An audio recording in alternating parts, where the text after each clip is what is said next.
And it's my pleasure to introduce our speaker, Heather Wadier, a consultant and instructional coach with Best Care EAP. So Thank you. welcome, Heather. Thank you. And thank you everyone for coming today. I was having just a little bit of conversation before this started talking about this is one of the most popular trainings that we do. And really when it comes down to it, anytime you put people together and you're working, you're going to have conflict at some point. So it's how do you address it? How do you work through it? Those are some things that we're going to talk about today. So personality conflicts are the most commonly reported problem in the workplace. Not surprising then, the American Management Association said that managers spend about 20% of their time dealing with personality conflicts and the fallout that results from them. Workplace conflict or drama, we sometimes call it, in America costs companies about $359 billion a year, which is an average about 2.8 hours a week spent on this. And all of these things impact morale, trust, engagement. And honestly, it just comes down to a lot of emotional waste in the end. So learning to manage these clashes when they arise so they do not become a major distraction is really a leadership skill that we all want to master. It's one that allows you to create a comfortable workplace in which the benefits of collaboration can be maximized. So today we're going to talk about why do personality conflicts arise? How do you prevent them from interfering with productivity? What to do if you find yourself a part to the conflict or a party to the conflict, and how to deal with conflicts between different groups of people. And lastly, we'll talk about how Best Care EAP can help if that need arises. So first, we're going to talk about why do personality conflicts occur at work? Well, really, it just comes down to anytime you have two or more parties that have a clash over their values, their goals, their processes. And then a personality, because people say, well, really, what is a personality? It's a person's preferred way of thinking, feeling, and behaving. So really, it's an individual's preferred way of how they think, feel, and behave. And these preferences are really part of our genetic inheritance. They're hardwired to us, although we can learn to think, feel, and behave in different ways when the situation calls for it. These inclinations profoundly shape how we work, love, socialize, and enjoy our leisure time. And for many of us, they're so deeply rooted that we can't even imagine any other way of thinking, feeling, or behaving is even possible, reasonable, or even moral. So personality conflicts occur when these hardwired preferences I just talked about clash with someone else's. And because these conflicts are based on personal preferences, which are really at the heart of the subject, and yes, sometimes they get irrational, they can be very hard to resolve. They can be more challenging than most, only because there's no objective criteria and to determine who's right, who's wrong, whose way of doing it is more effective than another's. And as a result, we can find it very difficult to get along with some people, no matter how hard we try, because we simply don't like each other, or more often don't like their working style. So these differences can be work styles. For example, sparks might fly when you have a hyper-organized personality who values duty and responsibility, finding themselves having to collaborate with somebody that's a little more spontaneous, who values maybe a little more freedom and creativity. Differences in communication styles. Once again, it can be very challenging for coworkers to work in harmony when one person is maybe relationship focused and needs to connect on a personal level before getting down to business, while another one might be more task driven and they find that small talk irritating and they prefer communicating maybe with email and text. And then personal habits. Some people have habits that grate on others. They might tap their pen, snap their gum, drum their fingers, don't close their doors quietly. Maybe they have certain phrases that they repeat, like maybe they say cool or awesome all the time. Really, or maybe they don't take the pot out of the Keurig pot in your break room. All of these things. Really, the list is endless. But of course, most of us would find these behaviors annoying. But for some people, these actions can make them go ballistic. So conflict can also arise, I want to add one more thing in, from unclear expectations and unresolved issues. all the more reason that when issues arise, you want to address them and solve them so they do not linger and bleed out. Unresolved conflict interferes with work processes. It reduces productivity, the quality of the work, and it also undermines morale and retention. That over time can cause employees to be burned out, and then of course they'll leave and go somewhere else. Now, I want to talk about this scenario first. I want everyone to read through this. It's really going to talk about how the employee, Ronnie, has to do regular formal presentations on her team, and it goes over the organization's yearly goals. There is one coworker in particular that frequently makes sarcastic off-topic comments after the presentation, and other employees find this humorous and they laugh at it. Ronnie believes the comments are meant to undermine her credibility. The sarcastic coworker has a lower rank than her, but is not a subordinate and is actually in another department altogether. So what should Ronnie do? We've all had to work with somebody that might not mimic this particular situation exactly, but we have all worked with somebody who maybe made comments that we didn't appreciate, and maybe they did it on a routine basis. So what do you do? How do you address that when that arises? Talk to them separately. Yes, I like that because you want to talk to them privately. Ask them why. You want to get to the root. Why are they making these comments? What do they think they're accomplishing by doing it? Start directly with that employee. Yes, that's good too. Speak to that person directly. If that doesn't help, then involve that person's manager. Yes, these are all really good. Address it head on, but privately. Yes, I like all of those. And privately really is the key word, but it tends to be one of those things that people don't do the most. They tend to kind of act on that emotion in the moment and they say something and then they say it in front of other people and then that bleeds out and then it turns into just a downward spiral at that point. So here's some possible answers, and really all of you gave obviously very appropriate answers, but Ronnie should not engage with the sarcasm in that moment. Maintain her composure and her professionalism. She can politely but firmly redirect back to the topic if needed. You know, thank you for your comment, but let's stay focused on today's objectives. Now, address the coworker privately. If Ronnie feels safe and comfortable, she can have a private conversation with the coworker.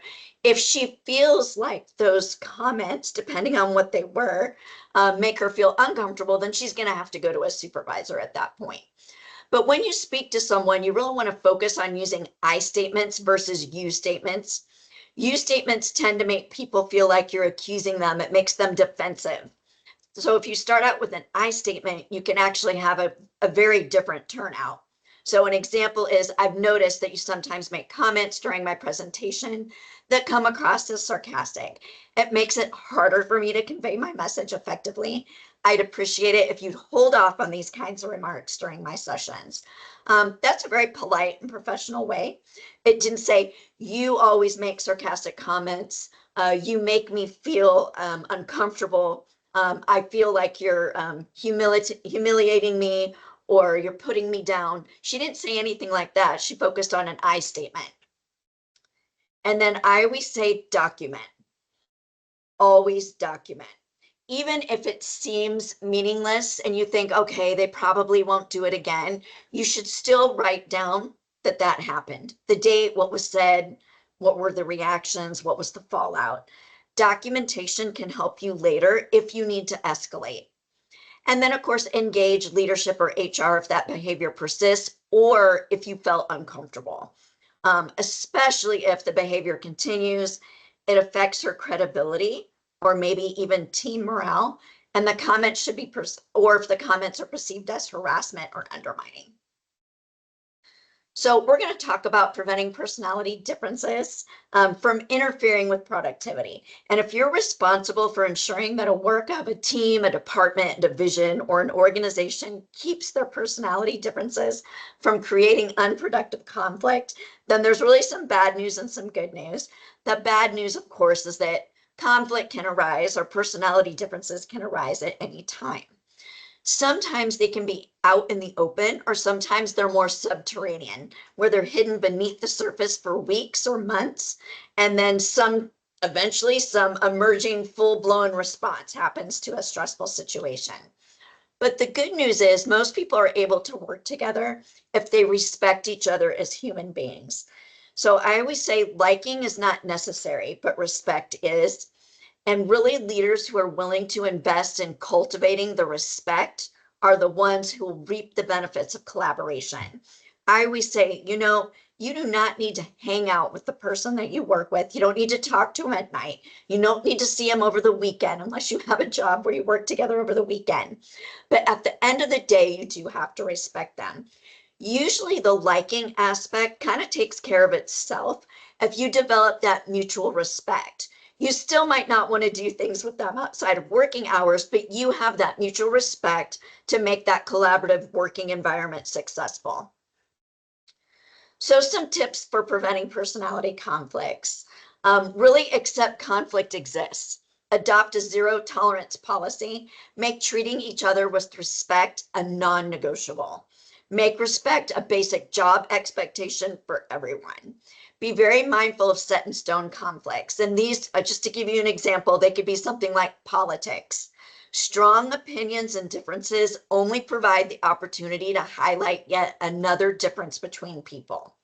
So try safer conversations, like what you did last evening. What do you have coming up? What projects are you currently working on? These are less likely to become impassioned while speaking about them.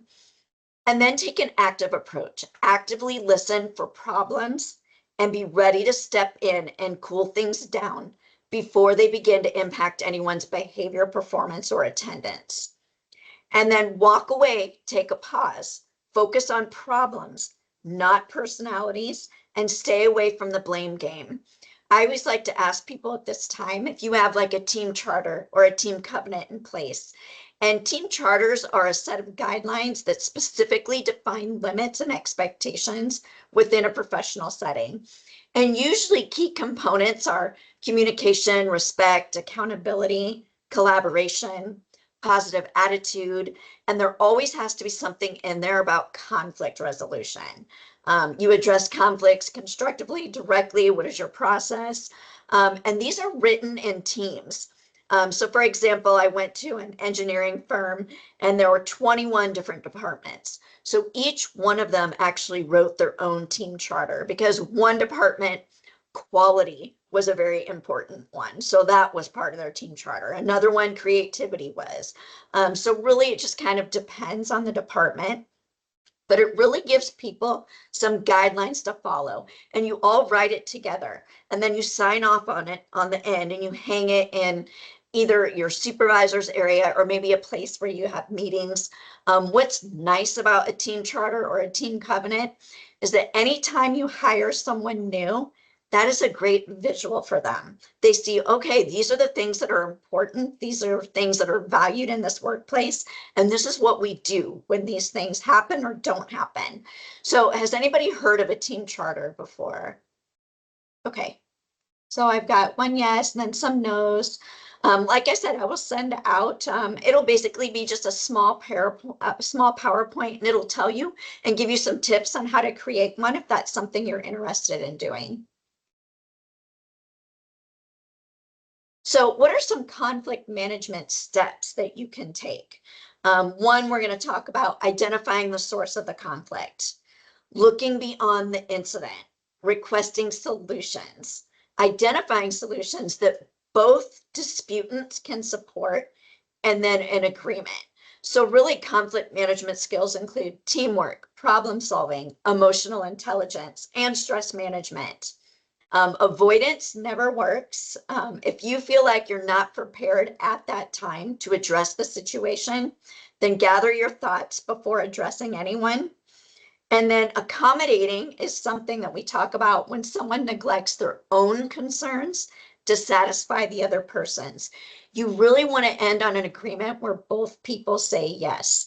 If one person says yes and the other person says, well, I'll give it a try, or I'll see what I can do, that's essentially a no. So you really want to work towards that agreement. You might actually even have to meet more than once, depending on how complex the incident or the conflict is. So just to kind of wrap this up into an acronym CARE, communicate, actively listen, review the options, and then end with a win-win solution. Open communication is key, and actively listening is something we don't do very well. We tend to listen to respond rather than listen to understand. We are so busy formulating in our mind or in our brain how we want to respond to the person that we actually quit listening to them before they're even done talking. So active listening is one that you really have to work hard towards. And when you have a meeting like this, try to ask people, don't bring devices in. If you have a smartwatch, leave it off for the meeting. You really want people actively engaged. People that have smartwatches on, when that vibrates on their wrist, they tend to want to look at it. That is probably the worst signal you can give. If you are really trying to work through a conflict with someone and you're trying to let them know that you are giving them your attention, as soon as you do that, they think they're not really listening to me. They have other things that are more pressing. They really aren't invested in solving this with me. So I really urge you to put those things away when you have these types of conversations with people. And then like I said before, make sure it's solution oriented. If you have people that are coming up with lots of complaints, you need to ask them, I want you to bring some solutions with you to the meeting so that we can brainstorm and work through them, even if it's a solution you don't think will work, because often through brainstorming, those are the ones that will work. So some additional tips for conflict conversations. If the second party to a conflict hasn't done anything wrong, encourage the first party to discuss the problem with the second. You do not want to have to mediate every single time someone has an issue. Now, obviously, as managers, there's many times we need to step in, but for small things, you want your people to have skills to help them work through these situations. Now, if the second party to a conflict has done something wrong, well, then of course you need to take action. Now, if the employee says, if you say, you know what, I want you to work through this, and that employee says, but you're the boss, then the conversation might be crossing the line into another area. Head these off at the pass by reminding the employee of their responsibility to actually work respectfully with others. Say, well, I may be the boss, but this is your relationship. You're responsible for doing your best to get along with everyone here. So maybe discuss this with them in the next 24 hours and then report back to me your results. So to expand on this a little bit further, if the second party to the conflict hasn't violated company policy or endangered the health or safety of themselves or others, you can't really see or understand why the employees in question are getting on each other's nerves, then the best thing to do is to encourage that first party to respectfully approach the other person and work things out. Now, when we say this, we also want to make sure, has our staff had any type of conflict management training? Even if they're not managers, they still need to go through how do we navigate through conflict when it arises. I will send out some I statements afterwards that you might want to share with your department. It kind of encourages people, or it gives them tools on how to approach people differently when maybe they're struggling on, okay, how am I going to approach this person? What should I say? You want to refuse to take sides in this type of issue. You can say something like, that's a tough situation you're in. What do you want to do about it? Put the ball back in their court and make them do the thinking. If they want to bounce ideas off of you, that's fine, but you don't want to have to jump in and solve every minor issue that comes up. Now, if the first employee, like I said before, balks at that idea and says, you're the boss, you head them off at the pass and you say, you know what, it's your responsibility to get along with everyone here. You talk to them, let me know what that looks like in the next 24 hours, making them follow back up with you because they might need a little bit more guidance. That's why conflict training really is important for all employees. And like I said before, on the other hand, if the second party of the conflict has violated company policy or endangered the health or safety of others, then it's not tattling, it's whistleblowing. Gather the pertinent facts from the first employee, research them, verify them, consult with your supervisor or your HR rep, and take appropriate action. So what to do if you find yourself a party to the conflict? There are times this happens when we kind of get roped in before we even know it. The first thing, obviously, you're going to address the situation as professionally and constructively as possible. But in order to do that, you have to take a pause and you have to be able to reflect. Take a moment to understand one's contribution to the conflict, what's really bothering oneself before reacting emotionally. And then assess your own behavior. Sometimes we're not very good at that because we feel that we haven't done anything wrong. But if we take that moment and pause and reflect, we might realize that we may have done or said something that really kind of made us a party to that conflict. So once again, assess your own behavior. Recognize that, hey, what role did I possibly play in this? Reflect on your own habits and attitudes and identify any behaviors that possibly could have contributed to the tension. And then talk directly yet privately. Discuss the situation openly and respectfully with the other person in a neutral, private setting.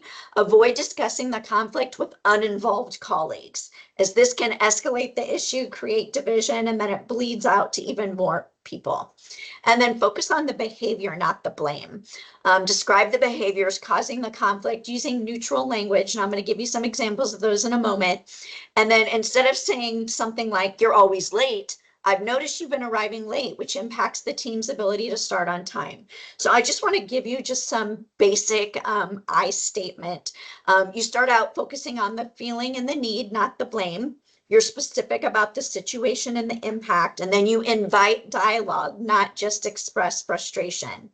So for example, if it's just maybe a general or misunderstanding, I feel concerned when we have different understandings because I want us to be aligned. I notice we're seeing this issue differently, and I'd like to understand your perspective better. I value your input, and I'd appreciate the chance to share how I am seeing things too. Some additional examples if you're feeling overwhelmed or disrespected. And like I said, I'm going to share some of these out so that you can share them with employees. Maybe it's a missed deadline, or it's a deadline that's changing. I feel overwhelmed when deadlines change without notice because it disrupts my workflow. Some additional ones, I felt dismissed in the meeting when my point wasn't acknowledged, and I'd like to feel heard. I feel stressed when expectations aren't clear because I want to meet them successfully. Those are all good things that you can say that really will not make the other person defensive because you're starting out with that I, you're not starting out with that you. Has anyone heard of these before or had tips on how to use them? Just kind of a quick yes or no in the chat. Okay, I have several yeses here. That's good. That's really good.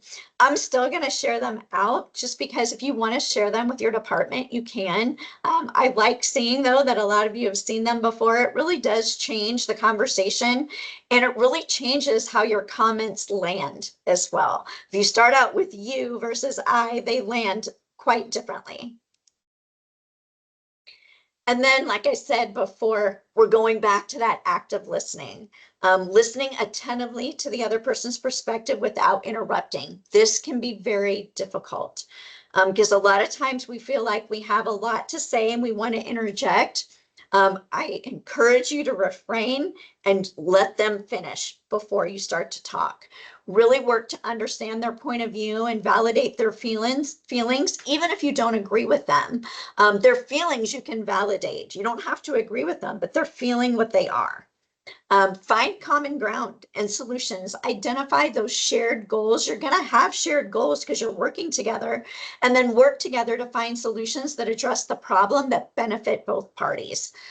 Brainstorm potential compromises and agree on next steps. So as each person is maybe bringing solutions to the table and they're working through them, brainstorm through those together. And then you always want to focus on next steps. You know, where are we going next? And always schedule a follow-up so you can say, all right, I know that we were going to try this. How is it going? What's working? What's not? What are the pros? What are the cons? And then always document interactions. Keep a neutral record of discussions and agreed upon resolutions, which can be useful if the conflict requires further intervention, or if you just want to refer to it maybe while you're following up later. Involve a third party if needed. If direct communication does not solve it, and you have tried all of the mediation, you've really tried to work through, then at that point, it's okay to reach out to an upper manager or HR. They might be able to act as a neutral facilitator for you and help work through it and find a resolution. So really, to summarize all of these, it's all about thinking before reacting, separate the annoying from the unsafe, consider how you might be contributing yourself, and then always remember the decision of how to respond is up to you. And I always remind employees of this as well. How you respond is your choice.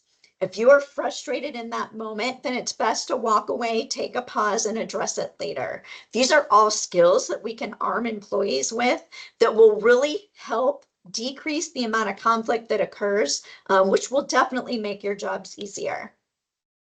And then de-escalate. Do everything you can to de-escalate and remain calm. Listen actively, seek understanding, seek resolution and collaboration.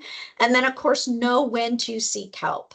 And most of you would, I'm sure most of you have had something like this happen before where you felt like you had to reach out for help. Thank goodness it doesn't happen very often. If you're a newer manager and you're like, you know what, I'm not quite sure of this. Make sure you have a manager, like a mentor, someone else you can reach out to. A lot of times I've seen in organizations, well, managers will buddy up with another one. That way they can work together and maybe bounce ideas off each other. Really, that really helps, especially with newer managers as they're trying to learn their new role and everything that's involved in it.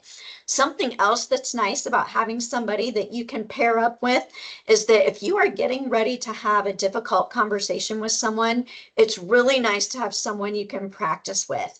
You want to practice. That way you are prepared. And when you practice with that person, tell them, all right, I want you to get angry with me.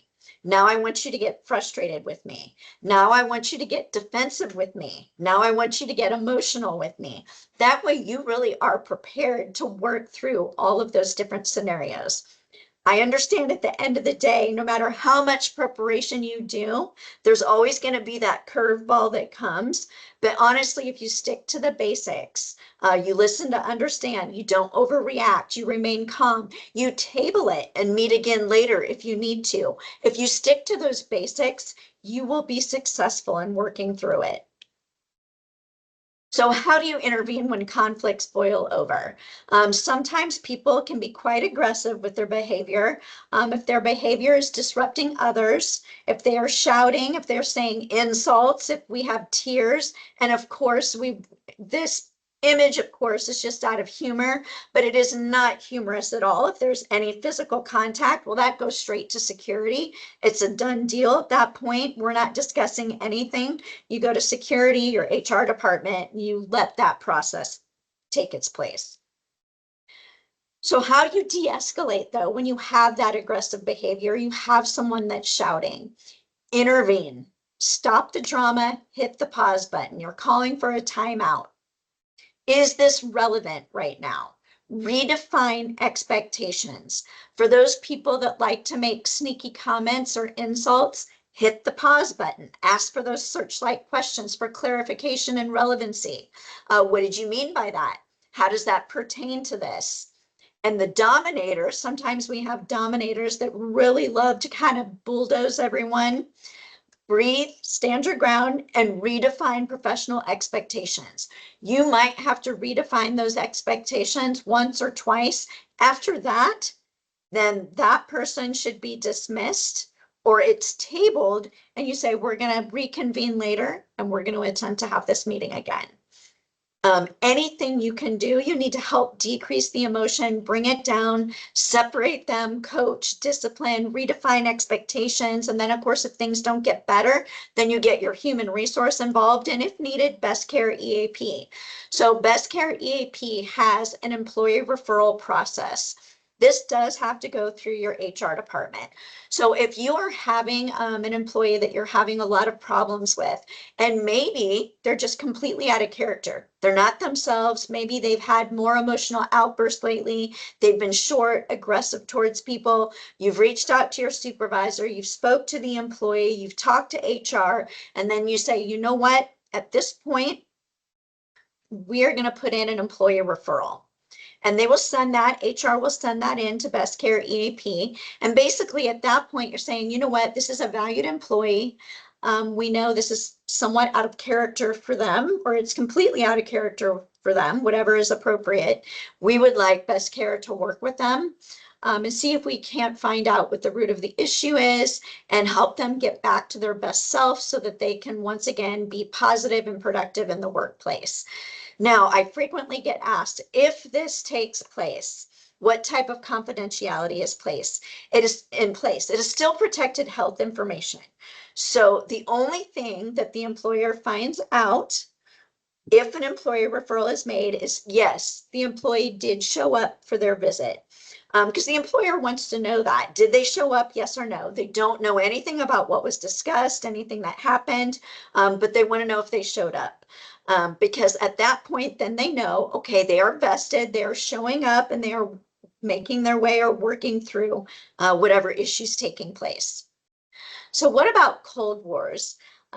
Well, you may sometimes have these big blowups between employees. It's more common to have small conflicts in which people pick away at each other over time, maybe have ongoing undercurrents of bad feeling, or what we call Cold Wars. Most of the time, it's best just to stay out of these situations and let them resolve themselves. However, if the situation becomes too distracting or it interferes with productivity, then you obviously have to step in.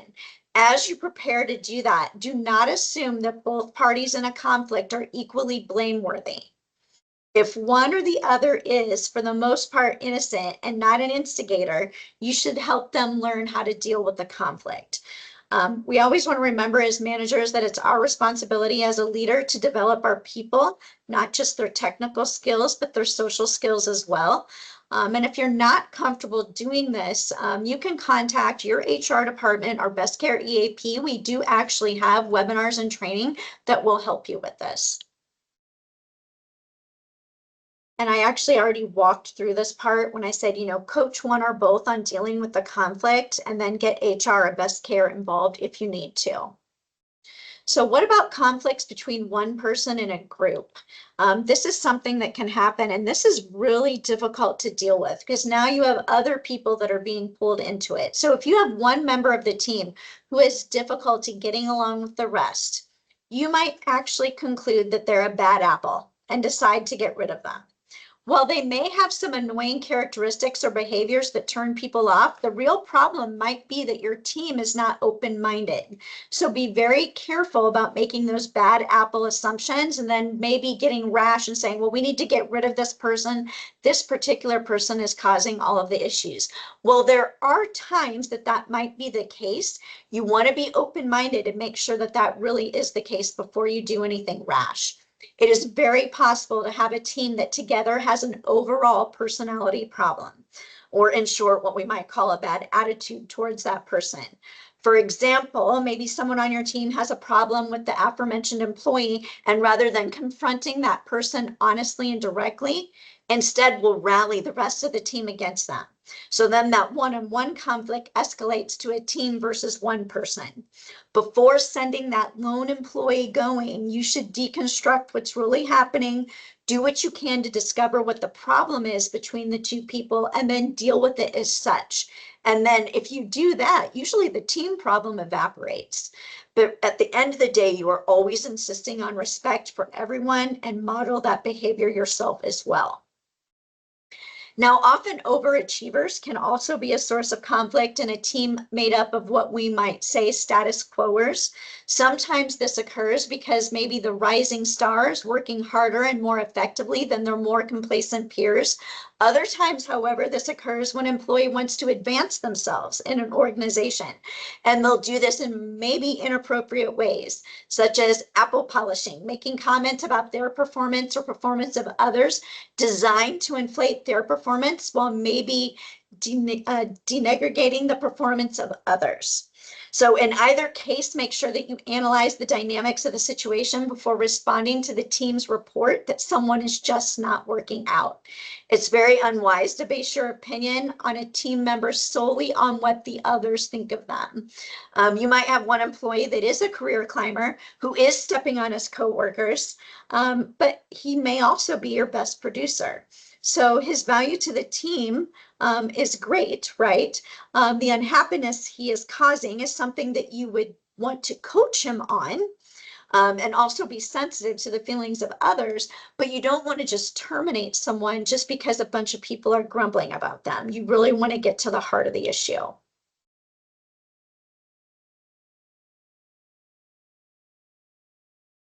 So personality conflicts between teams, team versus team, often between an individual employee or between managers. This can be a very tricky situation as well. So if your team is experiencing conflict with another team, the issue likely stems from interpersonal clashes between members of the two groups, or from tension between you and maybe the other manager that is hindering the effective collaboration. In either case, it's essential that you and your counterpart take the initiative to address the situation, really for the benefit of everyone. So you want to approach the conversation without assigning blame, present the conflict as a shared obstacle to both teams, and you are focused on the team's success, emphasize your need for future partnership and finding a solution. And if you're unable to reach that mutual agreeable resolution, consider involving your HR department. And then of course, there's always Best Care EAP if you need additional support there. So the 4 R's of conflict management: recognize, respond with respect, resolve, and reflect. I really like this one because at the end of the day, if you do not reflect, then you're never learning from what happened. So really work and build your teams to not just recognize, respond, respect, but to also reflect and learn from it so that you can change whatever needs to be changed for moving forward. Some things that you can do to help people. This is something that I implemented. And during COVID, I was actually running a home care company, and it was almost like a debate of the day, just because there were so many things that were coming up. So obviously that isn't going to be very manageable. It's not COVID anymore, but if you could do a debate of the week or a debate of the month, it just depends what you have going on. If you have introduced a new process or a new software, then debate of the week might be appropriate. If you don't, then maybe you just look at overarching problems once a month. Once again, I'll caution, it depends on what that problem is. Sometimes things need to be addressed quickly. But a debate of the week or the month, whatever you decide you want to do, you invite teams to engage in open discussions around real workplace challenges. So maybe you're hearing an overarching theme about a problem that everyone is experiencing. Then you're like, all right, we're going to have a meeting about it. I want everyone to come to the meeting and bring possible solutions with them. That way the meeting truly is solution focused. And then you throw it up on a whiteboard. If you are working remotely, you can do it on Teams. You're like, this is what's working. This is what's not. These are the pros. These are the cons.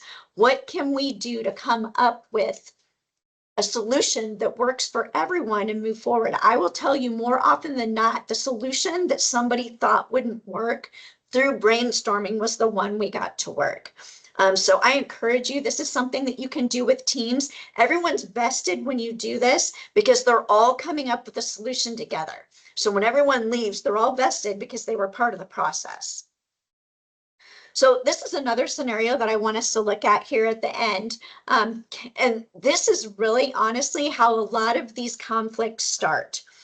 Ken has gotten off on the wrong foot with his new coworker, Michelle. Michelle had asked Ken for help responding to a customer inquiry, but Ken refused to lend a hand because he was working on a tight deadline. There's been tension between them ever since. Now Ken needs Michelle's help on a project, but she's not being very responsive. So how does Ken possibly recover? I have seen more conflicts start like this, where they say, oh, I asked for their help. They didn't want to help me. Now they're asking for my help. Well, I'm not going to do it, which of course is not in the best interest of anyone or anything. And for us, we look at this and we think, okay, this seems so logical, but why can't our employees do this when these things come up? Why does it get so petty? And then pretty soon it bleeds out because they'll go and tell another employee about it. So these are things that we can help coach our teams to work through. And sometimes when you put up scenarios like this, like in a team meeting or department meeting, you never want to use an example of something that actually occurred, right? You want to be very mindful and try to make it generic. You could even use this one if you wanted, and say, hey, what do you think we could do if things like this happen? It's a really good way to coach your team to respond in an appropriate way. Ken should ask Michelle if he has offended her in any way, because he may have no clue that he upset her in the first place. That is so true, because it comes into these personality style differences and communication style differences. One just might be very factual and the other one really likes more of an in-depth explanation. And one thing I'll send out, I don't know if I've sent this out to you before, but I do actually have, it isn't emergenetics, it's not Myers-Briggs, it's a much shorter snapshot, but it's a communication and personality styles assessment that you can do with your team. I really encourage you to do it if you haven't. People learn a lot about themselves and they learn a lot about the people they work with. I know years ago, I was working with somebody that did everything at the last minute. And I like everything extremely structured. I like my spreadsheets. I like all of those things, just so that I can be prepared, or I feel prepared and I have plan A, B, C, and D, just in case something doesn't work out. He would always do everything at the last minute and it drove me crazy. However, there was nothing wrong with his work and what he submitted was fine. We actually went through a personality assessment together, and this is about 18 years ago now. And we learned so much about each other. This is why I would really encourage you. I'm going to send it out, and you can maybe do it with your department if you'd like. But when people start to understand the working style or the communication style of the person they work with, that's when your best collaboration occurs. Because actually what ended up happening as we went through that process together, we actually ended up being a very dynamic duo. We ended up being in charge of training for like the entire district that I worked for. And so if you would have told me when I first started working with him that I would be working with him and we would be collaborating very well, putting together material, I would have never believed it. But going through that process really helped me learn and help him learn our learning styles. And honestly, anything that we can learn throughout our career paths is really good. So for your teams, that would be a good step for them as well. I suggest that Ken acknowledge Michelle. He's aware that he wasn't available to help Michelle when she needed the help. Acknowledge that they got off on the wrong foot and let her know that he wants to build a collaborative relationship with her. Yes, thank you all for contributing those things. Those are all really good things to contribute. And I would encourage you, like I said, do these types of practices with your teams so that they have those skills on how to navigate through it as well. Because like I said, we just all had a really good discussion about this in the chat. We all have appropriate responses. And so then you ask yourself, why can't employees do this? And it's because a lot of times they don't have the skills or the know-how on how to navigate through things. So we have to help them in that process. So you'll see, this is just a possible answer to that scenario, and you will see it'll highlight all of the things you said. Ken should approach Michelle directly, preferably in person, acknowledge what happened. Michelle, I wanted to start by acknowledging that when you asked for my help a while back, I wasn't able to support you. I realized that may have put a strain on our working relationship, and I regret that. He should also understand how his earlier behavior may have affected her. I understand how frustrating that must have been, especially since we were both working hard to meet deadlines. I'm genuinely sorry for not being more supportive when you needed help. That wasn't my intention, and I'd like to make sure we can work well together moving forward. I now find myself in a situation where I could really use your expertise on this project. And if you're able to help, I truly appreciate it. And I'm committed to being more collaborative and supportive going forward. So this really mimics or highlights what you put in the chat. So like I said before, having your team go through something like this can be very advantageous. And honestly, at the end of the day, at this conversation, Ken was looking for, after he has this conversation, he should be really looking for more opportunities to support Michelle proactively, even in small ways. That way, that'll help rebuild that trust moving forward. So these are some additional resources I want to highlight before I go back to the chat here. And I never suggest a resource unless it's something that I have read myself. Why Are We Yelling? I really like that one. People Styles at Work and Beyond, Thriving at Work, and Dealing with People You Can't Stand. That is a really good book for some of our more difficult employees.